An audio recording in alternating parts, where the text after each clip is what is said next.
Okay, in the last little lecture that I did, kind of gave an introduction to this equity and learning unit. This one, we're going to talk about asset-based approaches. Now, before we begin, I want you to think about a few guiding questions. What kinds of educational experiences do we think students are entitled to? What are the differences in how various groups experience school? And how can we orient to individual students in groups that historically have either quote unquote performed poorly or had negative experiences of education?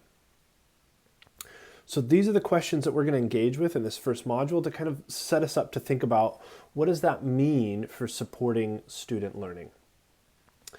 So just to set the stage for us, I think we can all agree on this, that all children have a right to participate in education. And I think it's helpful to see how the United Nations puts this in the United Nations Convention on the Rights of the Child from 1989, of which most countries are signatories. So you can see links to these primary source documents on the Canvas page, the YouTube page. I've also got them at the bottom of the slide here.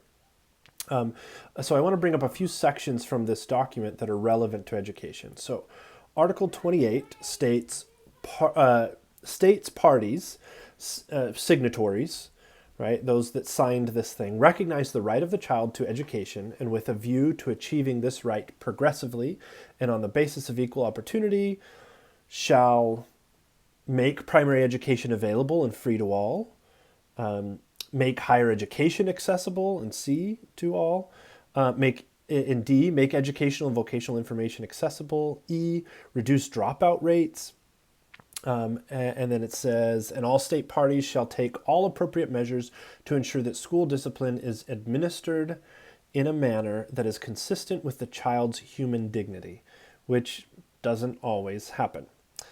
Then in Article 29, states parties agree that the education of the child shall be directed to A, the development of the child's personality, talents, and mental and physical abilities to their fullest potential. B, the development of respect for human rights and fundamental freedoms. In C, the development of respect for the child's own cultural identity, language, and values, the values of the country in which the child is living, the country from which they may originate, the civilizations different from their own. In D, the preparation of the child for a responsible life in a free society in the spirit of understanding, peace, tolerance, equality, friendship among all peoples. In E, the development of respect for the natural environment. Now, we can maybe critique some stuff in here, but the overarching idea is that the goal of education should be to support the development of the child in these particular ways that support understanding human rights, dignity, and respect for the natural world. That probably kind of resonates with us. Then in Article 30, in those states in which ethnic, religious, or linguistic minorities or persons of indigenous origin exist, which includes the United States, of course, a child belonging to such a minority or who is indigenous shall not be denied the right, in community with other members of their group, to enjoy their own culture, to profess and practice their own religion, or to use their own language. Now, I want to highlight this one because historically that has not been a right granted in the United States. You can look up, for example, Native American boarding schools are one example of this. So the main idea here is that children have a right to their own education, and this stipulates some means by which that education should happen, and the way the UN lays it out presents it in a way that all of us presumably can agree on. And again, all those that are signatories of this, of which the United States is, can agree on that. Okay, so however, if all children have a right to participate in education, do all children see that right realized? Now, the answer, unfortunately, is decidedly no. There are major disparities in education, and these disparities are both in outcomes, like how students do in school.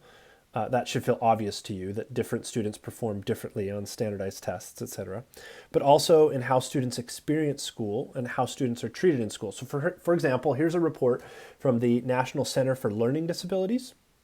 Students with disabilities are more than twice as likely to be suspended as students without disabilities. And the loss of instructional time increases the risk of repeating a grade and dropping out. So they're getting kicked out of school, they're being suspended, And then because they're not in class, they have this increased risk of repeating a grade or dropping out. Okay, so that's one kind of disparity. These disparities in discipline, which we've already mentioned in the on the previous slide, is something that we have to be really thoughtful about. This school discipline, respecting the dignity of the child. So we see disparities among students with disabilities. We also see disparities along racial lines. So, for example, this is from the National Center for Educational Statistics, 2018. At grade 8, the white Hispanic gap narrowed from 26 points in 1992 to 19 points in 2017. The white-black gap in 2017 of 25 points was not measurably different from the gap in 1992. And you can think about those points as, like, for example, like imagine an 8th grade standardized reading test. So you can, it's like the difference in the score. That's kind of what we're thinking about here. And so we see outcome disparities.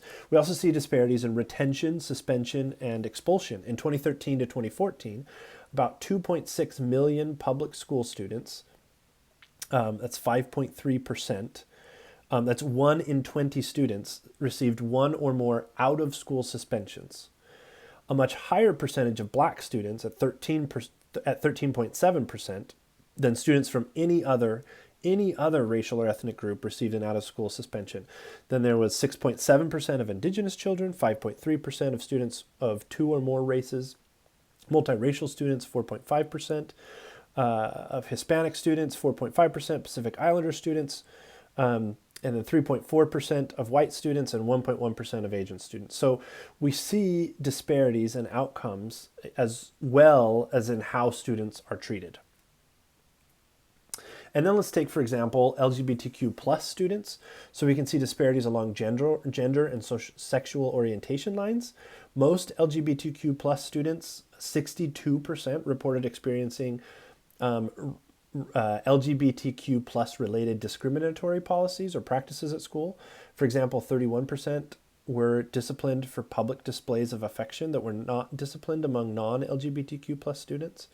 For example, 18% were prohibited explicitly from discussing or writing about LGBTQ plus topics in school assignments.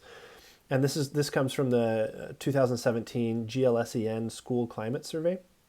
So we see those differential treatments, differential experiences, right?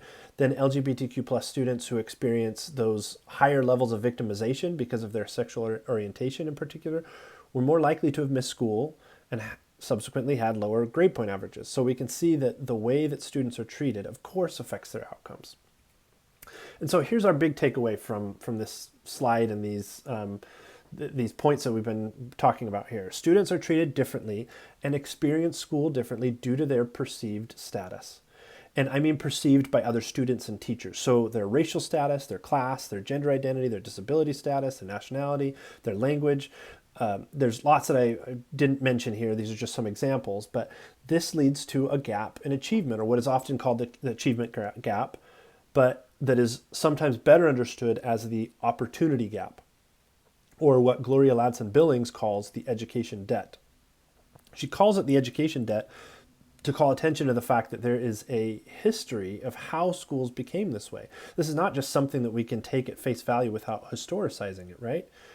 And what happens when we read statistics like this is people tend to blame individual students or their parents or their communities or their membership in particular groups for these disparate outcomes. So people might say something like, and this is something people really say, women are just really bad at math. That's why women score worse on this 8th grade math exam. And to be clear, there's no credible evidence that any racial group is worse at thinking, quote unquote, worse at thinking than any other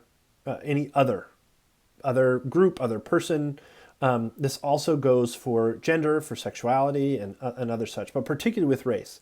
For example, it's often a racist bias, whether it's explicit or implicit, that's carried into the classroom, that students of color are just worse at thinking, or that women are just worse at math.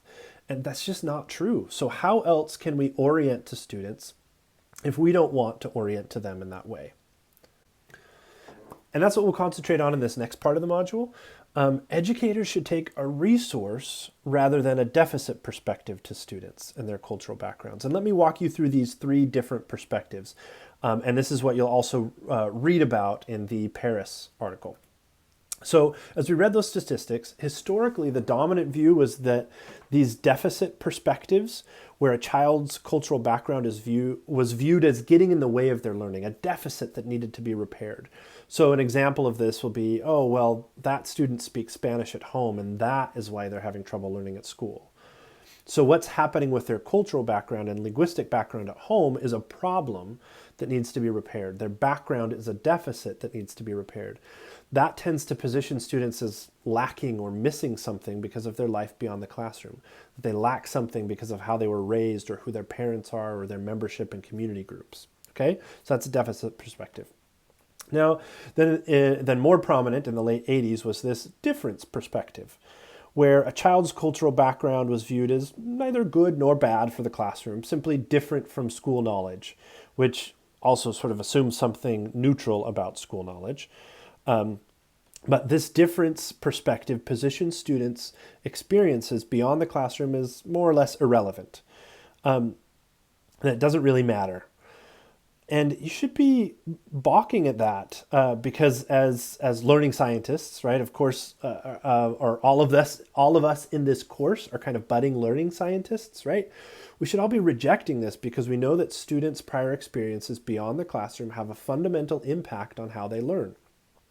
Whether that has to do with how they take in new information from a cognitive perspective, or how they've been participating from a sociocultural perspective, or their comfort level with particular mediators, etc. So it doesn't really make sense to position particularly students of color's experiences beyond the classroom as more or less irrelevant. And so finally we're left with what I'll call an asset-based perspective or a resource perspective, where a child's cultural background is viewed as a valuable resource for supporting learning or just valuable on its own terms. And a resource perspective positions students' experiences beyond the classroom as meaningful. It positions students' cultural background as meaningful. It positions what students bring to the classroom as a resource that can support their learning or, again, just valuable in its own right. So here I'm talking about cultural background, linguistic background, and the Paris reading that you'll engage with as part of this unit. That's what they're talking about as well.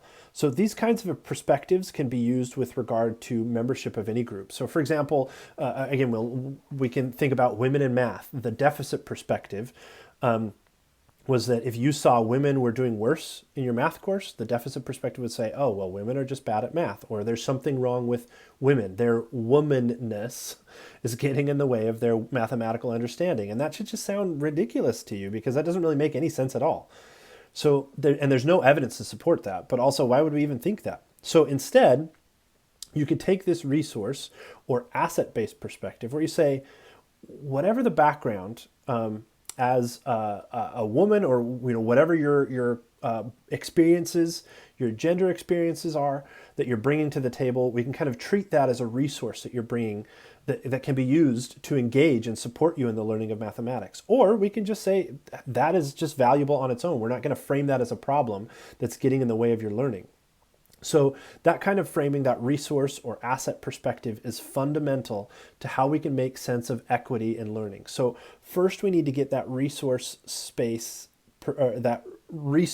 perspective down before we can start to think about how we're going to actually support learning for all students. So one goal of this unit, of this equity in learning unit, is to support learning for all students. So now you're going to go off, you're going to read the Paris, and he's going to unpack these distinctions in a little bit more detail.